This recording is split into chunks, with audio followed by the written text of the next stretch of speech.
Shalom, shalom, shalom. Selamat pagi masyarakat iman yang dikasih oleh Tuhan. Terang matahari. Kita kalau akhir-akhir ini sebenarnya harusnya sudah masih musim kemarau ya.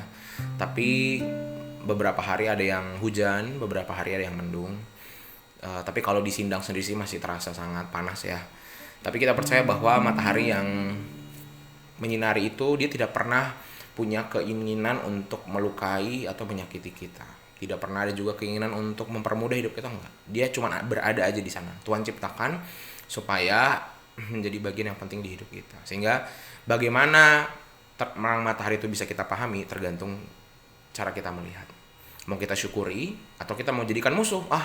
Panas banget nih ada matahari, atau kita mau bersyukur, puji Tuhan, matahari cucianku kering. Semoga hari ini kita bisa melihat sisi positif dari hidup.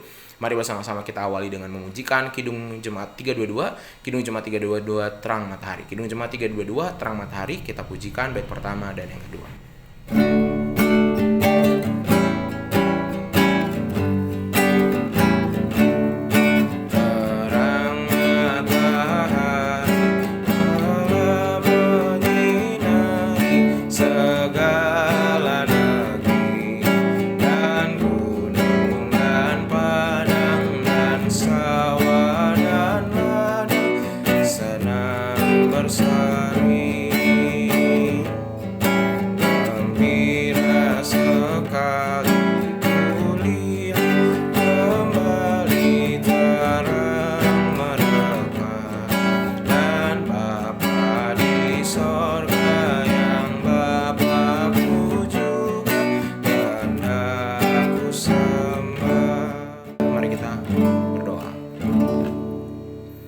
Tuhan, Kaulah Allah yang akan kami sembah dan kami puja dalam sepanjang hidup kami. Dan hari ini kami mau minta pertolongan Tuhan untuk boleh membantu kami memahami kejadian-kejadian hidup. Kami serahkan pembacaan firman Tuhan, dalam nama-Mu kami berdoa. Amin. Bapak Ibu, bersama-sama kita membaca dari 1 Tawarikh 15. 1 Tawarikh 15 ayat 16 sampai 29. 1 Tawarikh 15 ayat 16 sampai 29. 1 Tawarikh 15 ayat 16 sampai 29. Dengarkanlah sabda Tuhan. Daud memerintahkan para kepala orang Lewi itu supaya mereka menyuruh berdiri saudara-saudara sepuak mereka, yakni para penyanyi, dengan membawa alat-alat musik seperti gambus, kecapi, dan ceracap untuk memperdengarkan dengan nyaring lagu-lagu gembira. Maka orang Lewi itu menyuruh berdiri Heman bin Yoel, dan dari saudara-saudara sepuaknya Asaf bin Berekia dari Bani Merari, saudara-saudara sepuak mereka Etan bin Kusaya. Dan bersama-sama mereka itu saudara-saudara mereka dari tingkat kedua, Zakaria, Yaaziel, Semiramot, Yehiel, Uni, Eliab, Benaya, Maaseya, Matika, Elifele, Mikneya, dan Obed Edom serta Yeiel, para penunggu pintu gerbang. Para penyanyi yakni Heman, Asaf, dan Etan harus memperdengarkan lagu yang dengan ceracap tembaga. Zakaria, Aziel, Semiramot, Yehiel, Uni, Eliab, Maaseya, Benaya harus memainkan gambus yang tinggi nadanya. Sedang Matika, Elifele, Mikneya, Obed Edom, Yeiel, dan Azasya harus memainkan kecapi dengan 8 nada lebih rendah tingkatnya untuk mengiringi nyanyian. Kenanya, pemimpin orang Lewi, mendapat tugas pengangkutan. Ia mengepalai pengangkutan sebab ia paham dalam hal itu.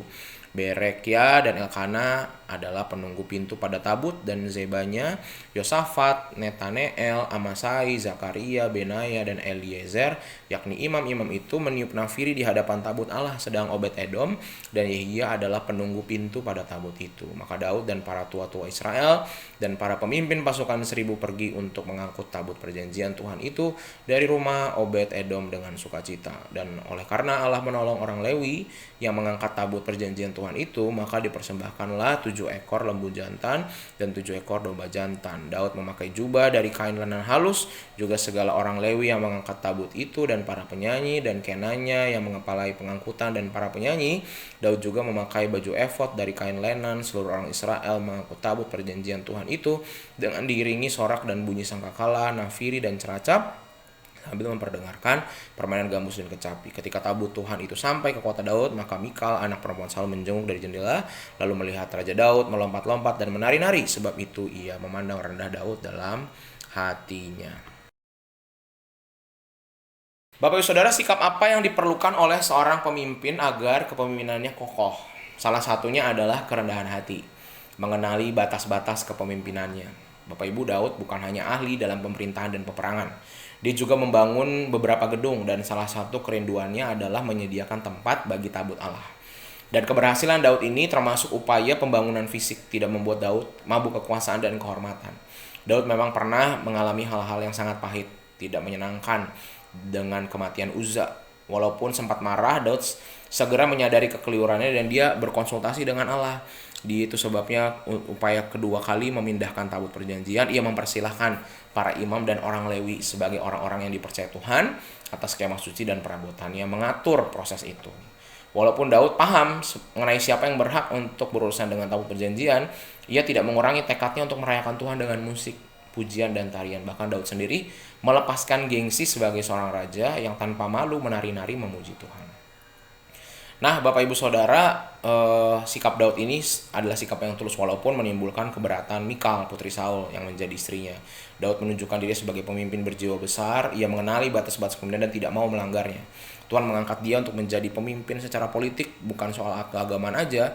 Urusan keagamaan itu adalah urusannya para imam dan Lewi. Sehingga belajar dari keteladanan Daud, kiranya hari ini kita menyadari bahwa kadang-kadang kita nih yang sering jadi hambatan adalah gengsi. Nah, gengsi itu membuat orang jadi nggak bisa rendah hati. Gengsi itu membuat orang nggak bisa nerima teguran dan koreksi. Sehingga kita sama-sama hari ini kayaknya mau turunin jauh deh gengsi. Gengsi itu nggak menyelamatkan kita banyak.